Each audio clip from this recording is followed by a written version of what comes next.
यहाँ आकर ये कहता है कि जी गंदम जो है पता नहीं कौन खा गया। मुझे तो जवाब चाहिए उस 66 लाख टन गंदम का जिसका इजहार फ़ख्र इमाम ने कौमी असम्बली में खड़े होकर किया था कि मुझे नहीं पता 66 लाख टन गंदम कहाँ चली गई है।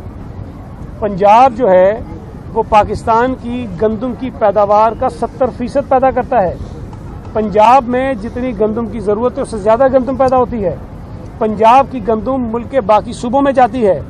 पंजाब की गंदम की फसल उतरे और 1 महीने बाद वफाकी वजीर ये कहे कि 66 लाख टन गंदम पता नहीं कहाँ गई, हमें नहीं पता, तो भाई आपको नहीं पता, आपके बड़ों को पता है।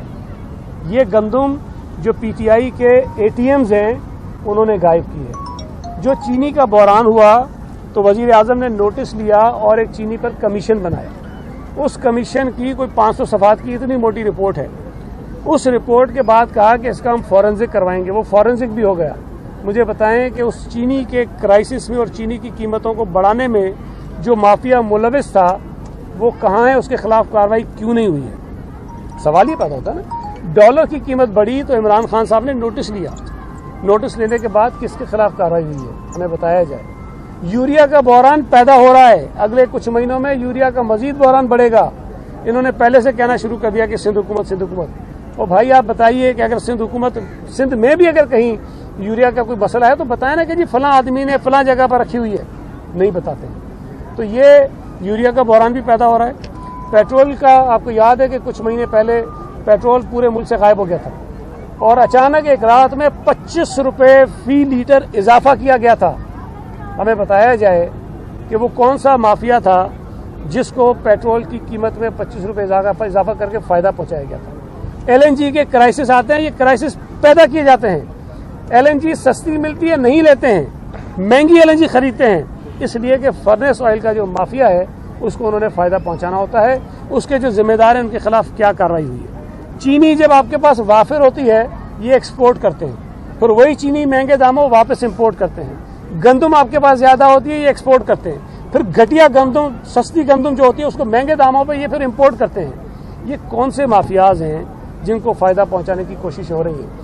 ये जो 200 अरब डॉलर वाला वजीर है जिसने कहा था कि इमरान खान आएगा, 200 अरब डॉलर लाएगा, 100 अरब डॉलर इसके मुंह पे लगाएगा, 100 अरब डॉलर इसके मुंह पे लगाएगा। और भाई ये 200 अरब डॉलर किस खजाने में पड़े ये तो बताओ। इमरान खान के कौन सी तिजोरी में पड़े हैं। इमरान खान तो आ गया, ये 200 अरब डॉलर कहाँ छिपाए हुए हैं। तो ये जवाब नहीं देना चाहते उस जुल्म का, उस अजाब का जो उन्होंने इस मुल्क के लोगों के ऊपर मुसल्लत किया हुआ है, जो डाया हुआ है। ये उल्टी सीधी बातें करके सिंध हुकूमत पर इल्जाम लगा के अपने ऊपर जो लान तान हो रही है सुबह शाम उनके ऊपर, इस मुल्क के गरीबों की तरफ से, मजदूरों की तरफ से, उससे लोगों की जान छुड़ाना चाहते हैं। सवाल ये उठना चाहिए कि तुमने 1 करोड़ नौकरियों का वादा किया था, वो नौकरियां कहाँ हैं। लोगों को बेरोजगार किया जा रहा है। तुमने 50 लाख घरों का वादा किया था, वो घर कहाँ हैं, या लोगों को बेघर किया जा रहा है। तो असल में जो इनकी नालायकियां हैं, नाअहलियां, जिसकी सजा हम और आप सब भुगत रहे हैं, उससे लोगों की तवज्जो हटाने के लिए सिंध हुकूमत का राग लाते हैं। बाकी इनके सरों पर सिंध हुकूमत तारी है, इनके सरों पर मुराद अली शाह तारी है, इसलिए कि वो कॉम्पिटेंट चीफ मिनिस्टर है। इनके नालायक तरीन वजीर आजम से, इनके वज़ीर आला से ज्यादा जानता है, आइन को जानता है, कानून को जानता है, इरिगेशन के निज़ाम को जानता है, फाइनेंसिस को जानता है। वो जब इनकी मीटिंग में बैठता है तो सुबह सिंध के लोगों के हक की बात करता है जो इनको बुरी लगती है। सर वो मुसलसल आज ये इल्जाम लगाए चोर चोर, उसका कहना था कि अब अमीन और सादिक वज़ीर आज़म आ चुका है, सिंध के लोग घबराएं नहीं, 2023 में हमारी हुकूमत आने वाली है सिंध में। यार अभी तो जो हशर उनका इंतखाबात में हो रहा है वो आपके सामने है।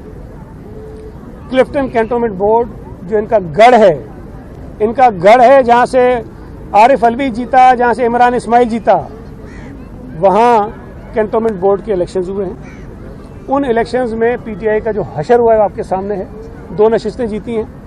जो हाईएस्ट इनका कैंडिडेट वोट लेके जीता है वो गालिबन 500 कुछ वोट उसने लिए हैं। पीपल्स पार्टी का जो सबसे कम वोट लेके जीता हुआ आदमी है ना, उसके 700 से ऊपर वोट है। तो हमारे सबसे नीचे वाले बंदे से भी इनका ऊपर वाला बंदा बहुत नीचे है। तो जिस हल्के में इनका तूती बोलता था, जो इनका स्ट्रांग होल्ड था, वहां उनके लोगों का ये हशर है। तो इसका मतलब ये है कि डिफेंस और क्लिफ्टन के लोग जिन्होंने इनको वोट दिया था, उन्होंने कैंटोनमेंट बोर्ड के इलेक्शन में इनको ठेंगा दिखाया। इनको जलील रुस्वा किया है। इस वक्त कराची में 6 कैंटोनमेंट बोर्ड्स हैं और 4 में पीपल्स पार्टी का वाइस प्रेसिडेंट आ रहा है। 4 में कहाँ है पीटीआई? ये फिरदौस शमीम नकवी ने ऐलान किया था कि मैं इस्तीफा देने जा रहा हूं। मैं तो इंतजार कर रहा हूं भाई, इस्तीफा तो जल्दी से यार, वो सीट भी हमने जीतनी है। NA 249 इनके फेडरल मिनिस्टर ने सीट छोड़ी थी, वफाकी वजीर की छोड़ी हुई सीट, और इंतखाब में पीटीआई पहले से छठे पे, पीपल्स पार्टी 5वें से पहले पे। तो ये लोगों का फैसला है जो उनके सामने आ रहा है। बाकी अपने दिल को खुश रखने के लिए अगर वो ये कहते हैं कि 2023 में हम आ जाएंगे तो कहते रहें। मैं फिर कह रहा हूं, बार बार कहता हूं, जिस दिन चाहें इनके पता नहीं कितने एमएलए और कितने एमपीएस जो हैं वो पीपल्स पार्टी में शामिल हो जाएंगे। तो अपने एमपीएस एमएलए तो समझते नहीं है और चलें ये सिंध को जीतने के लिए। थैंक यू जी। साहब ये बताइएगा कि वीडियो लीक्स और ऑडियो लीक्स का जो मामला है, इसके पीछे आपको क्या लगता है? कोई खास अनासिर है या कोई जमाती है जो ये मुकाबला मचाई हुई है? क्या कहेंगे आप? देखिए, बदकिस्मती से पाकिस्तान की तारीख में इस किस्म के वाक़े हुए हैं। शहीद मोहतरमा बेनज़ीर भुट्टो को जजेस को टेलीफोन करके सजाएं दिलवाई गई थी। शहीद जुल्फ़िकार अली भुट्टो को जजेस पर दबाव डाल के फांसी दिलवाई गई थी और कोई लीक नहीं हुई थी। उस नालायक, अब तो मर गए हैं, उस जज ने खुद टीवी में बैठ के कहा था कि ये फैसला हमने गलत किया था, हमने दबाव में किया था। तो ये छोटी मोटी लीक्स जो इधर उधर से आ रही है, छोटी चीज़ है। और लीक्स क्या आई है कि भाई इसको जो है वो सजा देनी है। कौन सी सजा यार? फांसी की सजा तो नहीं थी ना जो हमारे कायद को दे दी थी। मोहतरमा के लिए जो पूरे की पूरी उनकी पूरी जायदाद उन्होंने अटैच कर दी थी, वो तो नहीं हुई ना। तो पीपल्स पार्टी बदकिस्मती से माजी में अदालती फैसलों का सबसे बड़ी शिकार रही है। हम सबसे बड़े मजलूम हैं अदालतों के सामने।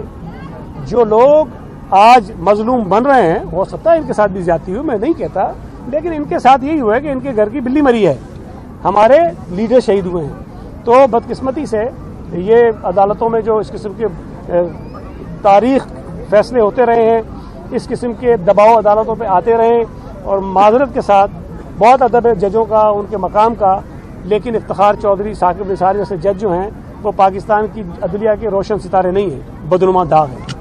Thank you ji.